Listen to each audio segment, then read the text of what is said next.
Hey y'all, it's Jonathan. I'm back with another video, and this one is a little bit of discussion, a little bit of a review, some food for thought that was all kind of sparked or cemented into reality by a TikTok that I posted very recently, and then I also posted on Instagram and got a lot of feedback from folks. And I had kind of been thinking about this for a while and figuring out how to kind of allow this to come to fruition. And then I was just like, let me just start it. Let me go ahead and get started. And so I'm calling this For Black Boys. And if you're interested in hearing my thoughts, hearing this review, keep on watching. But let's get right into this. Okay, so on TikTok, I had posted about the fact that I do not see a lot of young Black boys being encouraged to read fiction, and then that leads to them then not picking up fictional novels. There's a lack of young Black men reading fiction. I cannot tell you how many times over my years of teaching that I have had a young Black boy walk into my classroom and they're carrying a book, and I'm super excited that they are reading something, and then I take a look and it's 48 Laws of Power. Now, I will never discourage a student from reading, but oftentimes they don't even know what they're picking up. Oftentimes they've been recommended the book by an uncle or older brother or older cousin, or they've Googled what books to read, and then they see a list on Business Insider or Forbes about like the 100 books that you have to read before you die. And what do Business Insider and Forbes know about quality literature? I will say that there's just a lack of young Black men being recommended diverse works of fiction in general. There are Black male authors out there in the young adult fiction genre and middle grade that are writing science fiction, fantasy, mystery, romance, graphic novels that will push young Black men to expand their minds and explore their creativity. Please stop suggesting Rich Dad Poor Dad, 48 Laws of Power, and Steve Harvey self-help novels to 14 and 15-year-olds. Because at the end of the day, 48 Laws of Power is a manipulation handbook, and books like Rich Dad Poor Dad, some of their claims and information and stories have come into question. And even outside of that, if we hope to be able to raise young men, especially young Black men that are emotionally intelligent and understand the world and are critical thinkers and creative and ambitious, then they should be able to, at least while they are young, explore those ideas, explore those concepts within the literature that they're reading, and think beyond just like trying to become a billionaire or learning why they shouldn't trust anybody and should be constantly working to achieve power.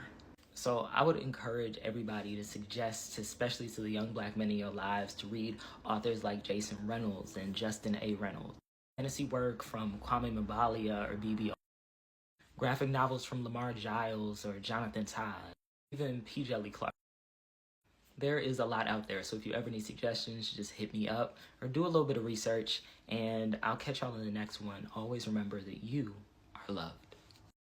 And so I've been thinking about For Black Boys for a while, and what I want to do is I really want to create a space where you can come and find books that young Black men should be reading. Books that I think oftentimes, especially in this booktube space, in this, social media space, you get the same book recommendations, or you see a lot of people reading the same stuff. And publishers are not sending books by Black authors, books by Black men to Black men who are content creators. They're not sending them to Black people in general who are creating content to encourage people to pick these books up. So you do see like the same 5-10 books by Black authors being circulated constantly. And in addition to that, sometimes the books that people are being encouraged to read are not necessarily books that when I, as a younger Black guy, pick them up and I read them, they're not necessarily books that are the best or the healthiest for a young Black man to be reading. A lot of times they are, sometimes what I would consider to be trauma porn. A lot of them are dealing with the same topics when there's a wide range of literature, whether that is fantasy, whether that is literary fiction, whether that is science fiction, whether that is, a little bit of like nonfiction even, or poetry, that would be great for young Black men. They're not seeing the wide array of literature that is and can be available to them, even though it's not, you know, as much as others. They're not even given a chance to touch these books, to see these books, because they're seeing the same stuff over and over and over again. Their parents are seeing the same stuff over and over and over again, or they walk into a bookstore and they don't see any books that have like a young Black man on the cover outside of the same few, like a concrete row. So that's what I want to do with For Black Boys. I want to do these reviews. I want to do a book a month. And of course, we'll be taking suggestions for these books that I should be reading, that I should be picking up. I've already got some in mind, but it's going to be a series of reviews that I hope to expand, you know, beyond just a review space, and even kind of expanding it to more of a book club space, and putting together even syllabi for these books so that they can be read in book clubs and groups and in educational spaces. But I'm not going to get too ahead of myself. The first book that I actually want to talk about today, that I think is a phenomenal book that I want all parents, all people that have a young Black man in your lives, to pick up, and that is 24 Seconds From Now by Jason Reynolds. And I know this book does not look like a finished copy, and that's because this is an advanced review copy that I received. And the book is out now, so I will make sure that the book cover is somewhere around here so that you can see it. And so I'm going to read the synopsis because I don't want to mess anything up, and then I'll tell you a little bit about the book and why I think that this will be a great read for young Black men. So Neon is freaking out. 24 months ago, a feisty, fangy little dog chased him around a cemetery. Not Neon's finest moment. Except chasing the dog, chasing Neon, was Aria. Way more than fine. 24 weeks ago, Neon and Aria, who are most definitely a thing, are thinking about connecting on a whole nother level. 24 days ago, Neon tries not to die of embarrassment in the diner as his mother gives him a whole lot of things to think about before 24 minutes ago. Aria's parents are out for the evening and Neon is in with a bouquet of chicken tenders, Aria's most favorite thing besides Neon, as tonight's the night. Right now, Neon is in the bathroom, freaking out, photo of the feisty, fangy dog staring fiercely at him. And Neon and Aria aren't going to be doing anything if Neon can't get out of his head full of what ifs, and trust that his love for his girl is enough. And so I always hear amazing things about Jason Reynolds, and I've read a few of his novels, some of the more recognizable titles like A Long Way Down. But this one was amazing. Let me start with why I think this book is so phenomenally different from anything that I've ever read. Oftentimes, YA writers, YA authors, when they're writing a book about a young adult's first time having sex, they approach it from what they would have wanted to read. And they're coming from like, you know, this adult mind that, you know, was trying to write as a teenager. And oftentimes it comes off a little bit weird. And sometimes it makes me uncomfortable to read it because you're trying to really give like this descriptive experience. You're trying to talk like a teenager about how like they're attracted to the person and, you know, use like sexual innuendo and all those different things like that. And it's really cringy to read a lot of the time because oftentimes they are focusing on like the sex. Like it's like they're trying to write almost like erotica for teenagers. And it's weird. It's really weird. But I think Jason Reynolds approaches this in a very different way because the central discussion of the book is not necessarily the sex. The central discussion of the book is about two young people that really love each other, that are trying to make a decision together to take the next step in their relationship. They see a future between the both of them. And so they're dealing with so many complicated feelings, so many complicated elements of their life at the time, where they want to go to college, what they want to do for the rest of their life. You know, they're dealing with grief. They're dealing with family drama. They're dealing with, issues with their parents, high school.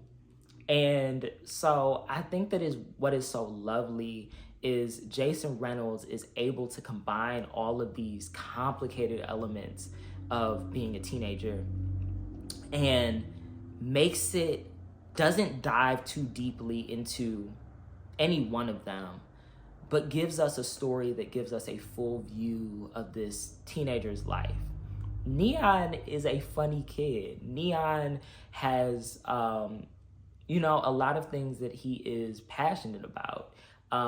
He is what I see in a lot of my own students, which is somebody that, they know kind of what they're good at, but they don't necessarily know exactly what they want to do with the rest of their lives. Some of them don't necessarily feel like college is a huge option for them, but they have like all of these creative ideas.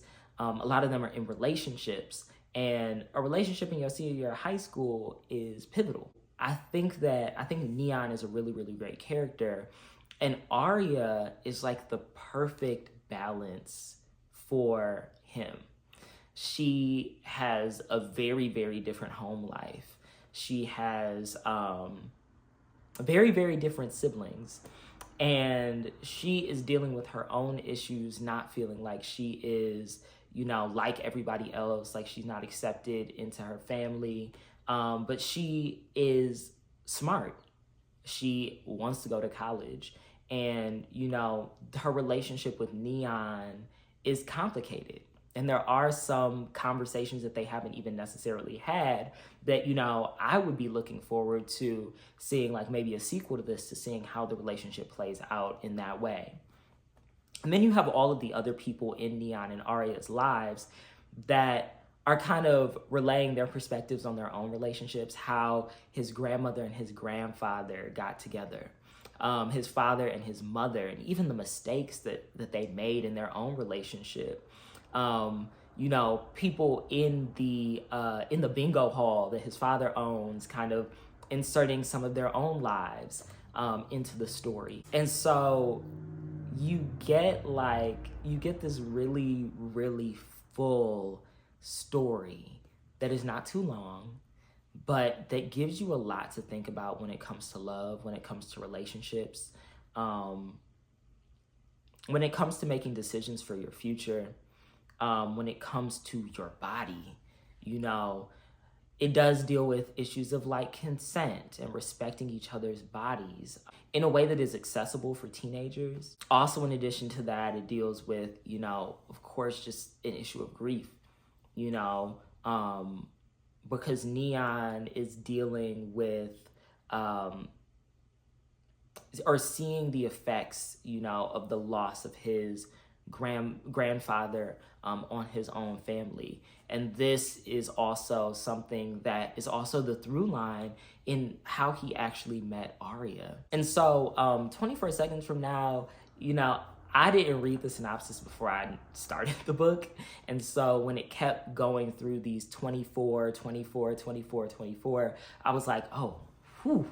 So what's next? What's next? What's next? But I really, really found this book to be so lovely and so heartfelt and so tender. And as somebody that is not a teenager anymore, I found it to be very, very readable.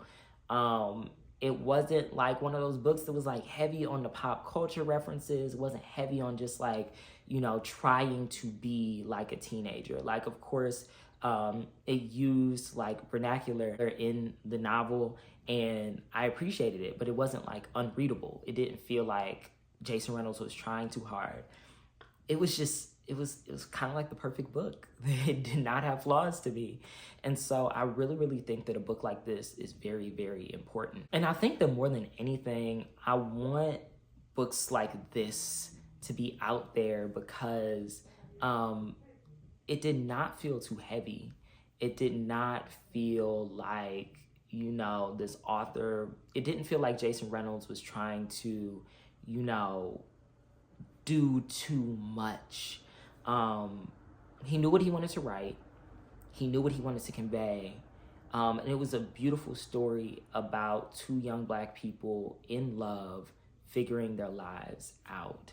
And I think that that's one of those things that we kind of need right now. Like as somebody that also works part-time as a bookseller, I'm looking at all of these YA books all the time, and I'm just like, okay, another one, another one, another one. But this felt very, very different. And I do think that reading a romance written by a Black man about a young Black boy kind of makes a little bit of a difference. I think that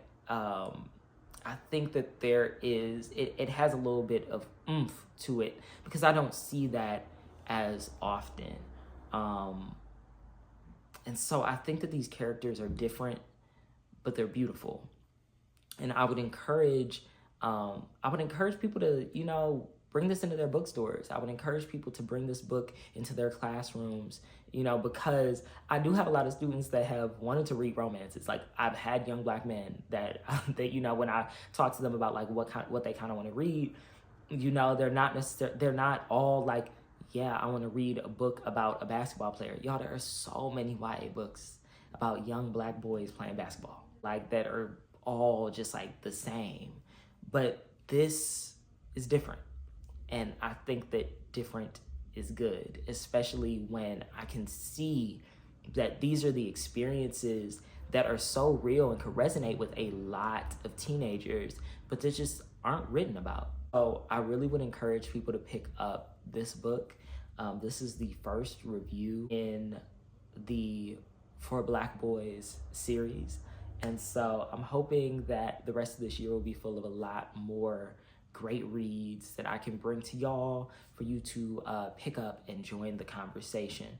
So I definitely have more coming, especially extending from this book, this read, but definitely check back next month for the next edition of For Black Boys. And always remember that you are loved.